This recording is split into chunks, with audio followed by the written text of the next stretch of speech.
पाकिस्तान अपने ही बनाए हुए स्पिन पिच के जाल पे फंस जाता है। आई मीन तेज पिचेस पर आपसे खेला जाता नहीं। पाकिस्तानी बैटर्स की अगर बात करें स्पिन पिचेस पर आपकी बल्लेबाजी दुनिया के सामने एक्सपोज हो गई। फंसते नजर आए वेस्टइंडीज ने पाकिस्तान को। पाकिस्तान के ही मैदान पर 34 साल बाद हरा दिया।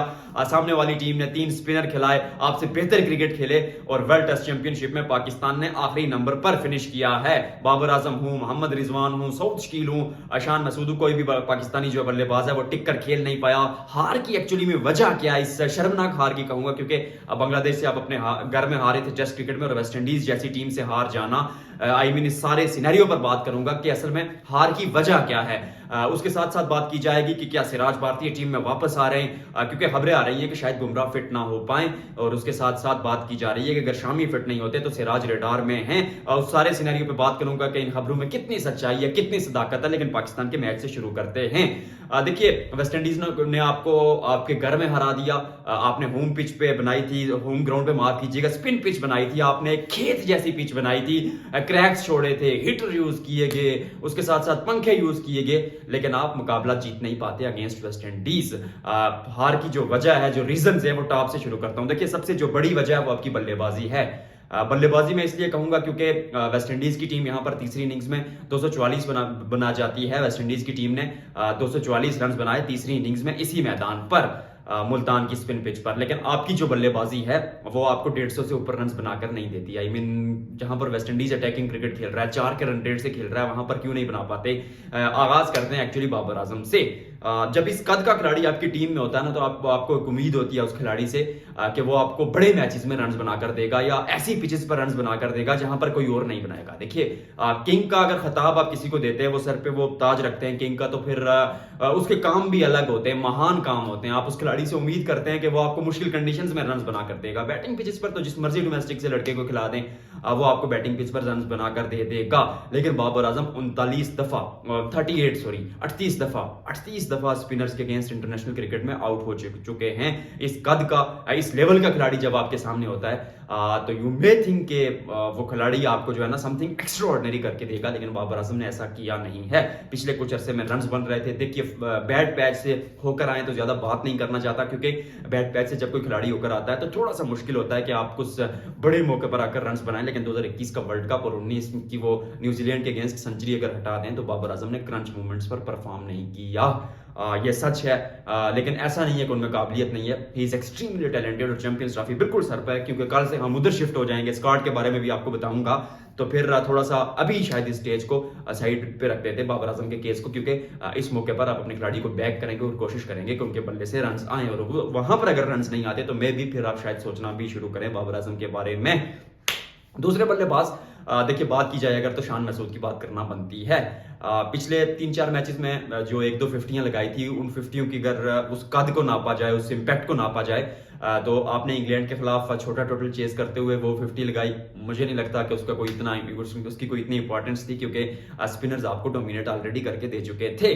वो 20-30 रन बनाए थे आई थिंक। उसके साथ साथ आपने साउथ अफ्रीका में दूसरी इनिंग्स में वो 100 किया, 150 किया। लेकिन वहां पर भी आप के हाथ से जो है ना वो मैच थोड़ा सा निकल चुका था। वहां पर भी मैच से आप शायद थोड़ा दूर चले गए थे। ऑलरेडी शायद आपके माइंड में था कि आप थोड़ा ग्रेस के लिए खेल रहे हैं, शायद मैच जीतने के लिए खेल नहीं रहे थे। तो उस सेंचुरी का भी इंपैक्ट शायद उतना ज्यादा था नहीं। ठीक है, शर्मनाक हार से आप बचे, और यहां पर जब आप अपने घर आए वेस्ट इंडीज के अगेंस्ट, यहां पर भी आप रन नहीं बना पाए। आई मीन जब कैप्टन रन नहीं बना पाएगा तो बातें होंगी। वर्ल्ड टीसी चैंपियनशिप में आप आखिरी नंबर पर आए हैं, और अगली जो वर्ल्ड टेस्ट चैंपियनशिप शुरू होगी उसमें आप कहां पर स्टैंड करेंगे और कैसी कप्तान के साथ जाएंगे, इस पर बातें होंगी। लेकिन क्योंकि टेस्ट मुकाबला पाकिस्तान का 10 महीने दूर है अभी, तो उस पर शायद अभी चर्चा ना की जाए। उसके साथ साथ सोच की अच्छे खिलाड़ी हैं स्पिन के अगेंस्ट, लेकिन आज वो भी फंसते हुए नजर आए। मैं भी कहा जा सकता है कि शायद एक बैड फेलियर था, क्योंकि पिछले अरसे से स्पिन के खिलाफ पाकिस्तान के वो एक अच्छे ऐसे खिलाड़ी रहे जो रन बनाते आए। तो मैं भी लेकिन आज रन बनाने चाहिए थे, क्योंकि टारगेट ज्यादा बड़ा नहीं था। अगर आज थोड़े से वो रन बना देते एक एंड से, तो मैं भी पाकिस्तान ये मुकाबला जीत सकता था। कोशिश भी की, शुरू पर सरवाइव भी किया, लेकिन स्ट्रगल जो है वो at the and West Indies ने जीती। वो जो बैटल था वो वेस्ट इंडीज ने जीता, खासतौर पर अमेरिका ने, उनकी बात करूंगा। उसके अलावा अगर बात की जाए तो रिजवान, कोशिश करते रहते हैं, बिजी प्लेयर रहते हैं, लेकिन वो मोहम्मद रिजवान हूँ, बाबर आजम हूँ, सऊद शकील हूँ, सब स्पिन के सामने बेकार नजर आए। इनफैक्ट अगर बात की जाए शान मसूद की भी या किसी भी खिलाड़ी की, सलमान अली आगा भी हूँ, आप स्पिन के अगेंस्ट एक्सपोज हुए हैं। आई मीन फास्ट पिचेस पर आपका रोना धोना पाकिस्तानी बल्लेबाजों का कि यार तेज पिचेस बना देते हैं, जब हम बाहर मुल्कों में खेलने जाते हैं बाउंसी ट्रैक होता है, वहां पर आपसे खेला जाता नहीं है, घर में आप स्पिन पिचेस पर खेल नहीं पाते, रोड साइड पिचेस आपको चाहिए, हाईवे, तो वहां पर तो कोई भी रन बना देगा, फिर आपका पाकिस्तान क्रिकेट टीम में खेलने का क्या फायदा? We shall find out it. और इसके साथ साथ अब दूसरी वजह पर जल्दी जल्दी आऊंगा, वो कैप्टनसी है। देखिए, क्योंकि कैप्टनसी की वजह से आप ये मुकाबला हारे, उसको एक्सप्लेन मैं ऐसे करूंगा कि 37 रन पर 38 रन पर, माफ कीजिएगा, 38 रन पर 7 खिलाड़ी आउट थे, वहां से आप 163 बनवा जाते हैं, यानी वेस्ट इंडीज के जो आखिरी 3 खिलाड़ी हैं वो 125 रन बना जाते हैं। I mean how can this be possible कि टेल एंडर्स इतने रन बना जाते हैं और आप स्पिनर्स के साथ लगे रहते हैं, नुमान को लाते हैं, साजिद को लाते हैं, इब्रार को लाते हैं, उसके साथ साथ साथ सलमान अली आगा को ले आते हैं, लेकिन एक तेज गेंदबाज को नहीं लेके आते। आई मीन कैसे आपको समझाया जाए कि जब टेल एंडर सामने खेल रहा होता है तो आपको शायद तेज गेंदबाज के पास के साथ जाना पड़ेगा इंस्टेड ऑफ स्पिनर, मतलब आपको तेज गेंदबाज आजमाना पड़ता है। मे भी आप स्पिनर के बारे में ना सोचें। तो एट दिस स्टेज दूसरी वजह मेरे नजदीक ये थी। तीसरी वजह एक्चुअली मैं जो डिस्कस करूंगा वो बॉलिंग करूंगा, क्योंकि ठीक है पिछले 3 मैचेस में जो पाकिस्तान ने अपने घर पर जीते थे इससे कबल, उसमें स्पिनर्स ने आपको मैचेस जितवाए थे। इस मुकाबले में भी गेंदबाजी बुरी नहीं की, लेकिन आप 4 के रन रेट से नेट रन खा जाते हैं।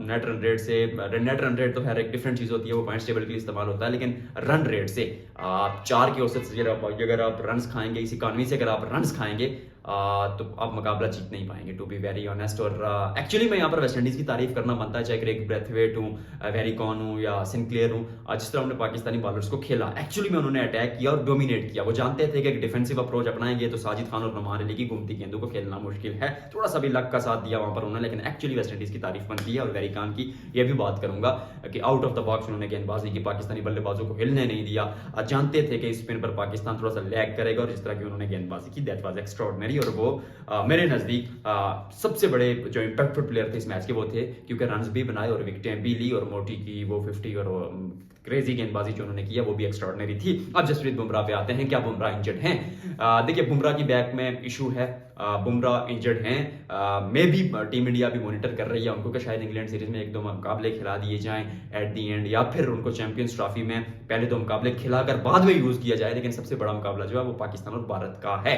अगर उस मुकाबले में बुमराह अवेलेबल नहीं होते तो फिर सिलेक्टर सोच सकते हैं कि शायद सिराज को शामिल किया जाए, और शामी के बारे में भी कुछ ऐसी ही खबरें हैं, क्योंकि शामी गेंदबाजी कर रहे हैं नेट्स में, ठीक ठाक दिख रहे हैं, लेकिन सिलेक्टर्स के मुताबिक और मेडिकल पैनल के मुताबिक वो मैच फिट नहीं है। और एक खिलाड़ी अगर मैच फिट नहीं है तो उसको शायद चैंपियंस ट्रॉफी जैसे बड़े इवेंट में ना आजमाया जाए। लेकिन अभी तक जो खबरें जो आप पढ़ रहे हैं हर जगह कि भाई सिराज आ जाएगा, इवन आकाश चोपड़ा ने भी आज वीडियो किया, सच अभी तक तो कोई चीज नहीं है कि सिराज आ जाएंगे। हाँ, रेडार में जरूर है सिराज में, सिलेक्टर्स की उस लिस्ट में जरूर मौजूद है, 16वें खिलाड़ी हैं, कोई भी अगर इंजर्ड होता है तो सिराज टीम में वापस आ जाएंगे। लेकिन अभी जो बीसीसीआई का जो मेडिकल पैनल है वो कंप्लीटली मॉनिटर कर रहा है जसप्रीत बुमराह को और उसके साथ साथ मोहम्मद शामी को, तो अभी उन्हीं पर इंसार किया जाएगा और उन्हीं को मॉनिटर किया जाएगा, और वो उन्हीं दोनों के खेलने के ज्यादा चांसेस हैं।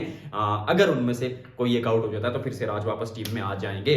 आज के व्लॉग में इतना ही, आपसे मुलाकात होगी अगली वीडियो में।